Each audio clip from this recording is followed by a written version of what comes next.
April 23rd, 1815. The Second Serbian Uprising against the Ottoman Empire. On April 23, 1815, a powerful wave of resistance surged through Serbia as the Second Serbian Uprising ignited, marking the second phase of the nation's determined struggle against the Ottoman Empire. This uprising emerged shortly after the annexation of the country to the Ottoman Empire, demonstrating the unwavering spirit of the Serbian people in their quest for national autonomy. The Second Serbian Uprising was a pivotal chapter in Serbia's fight for independence, fueled by a desire to break free from Ottoman rule and reclaim sovereignty.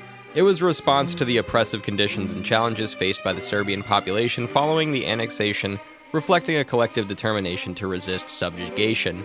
The uprising, characterized by armed conflicts and acts of defiance, became a symbol of the Serbian people's resilience and their commitment to preserving their cultural identity and autonomy.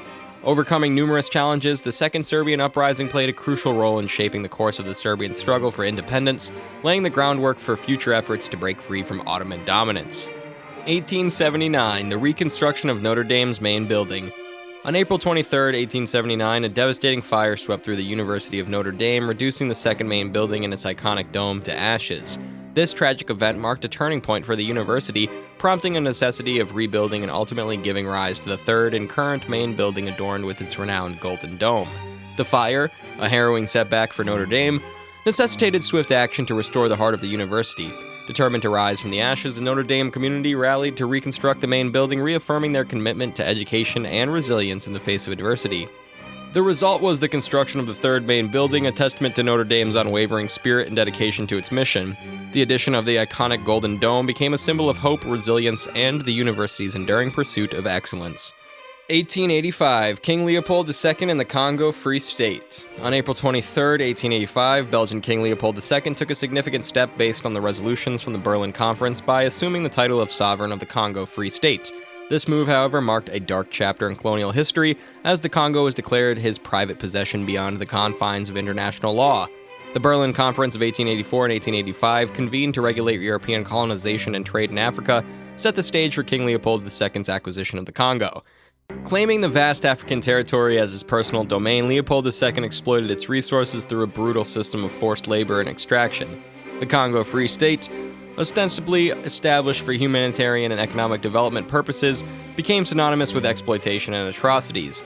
The indigenous population endured severe abuses under Leopold II's rule, leading to a humanitarian crisis that drew international condemnation. 1891, naval clash in the Chilean Civil War.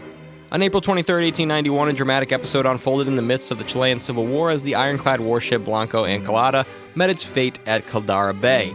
Engaged by torpedo boats, the vessel succumbed to the forces of conflict, marking a pivotal moment in the naval theater of civil war. The sinking of the Blanco Encalada reflected the intensity and strategic importance of maritime engagements during the Civil War, and torpedo boats, a relatively new addition to naval warfare at the time, showcased their effectiveness in challenging larger, more heavily armored vessels. This event had notable implications for the course of the Civil War, as control over naval assets played a crucial role in securing dominance in the conflict. The sinking of the Blanco Encalada underscored the dynamic and evolving nature of warfare during this period where advancements in naval technology reshaped traditional strategies. 1895, the Triple Intervention and the Return of Liaodong Peninsula. On April 23, 1895, a diplomatic maneuver known as the Triple Intervention unfolded, involving Russia, France, and the German Empire, compelling Japan to cede the previously captured Liaodong Peninsula back to China. This intervention emerged in the aftermath of the First Sino-Japanese War. The conflict between Japan and China had resulted in Japan's acquisition of the strategically important Liaodong Peninsula. However, the Triple Intervention orchestrated by the European powers aimed to recollaborate to the traditional outcomes of the war. Russia, France, and Germany collectively pressured Japan to relinquish control of the peninsula, citing concerns about maintaining the regional balance of power.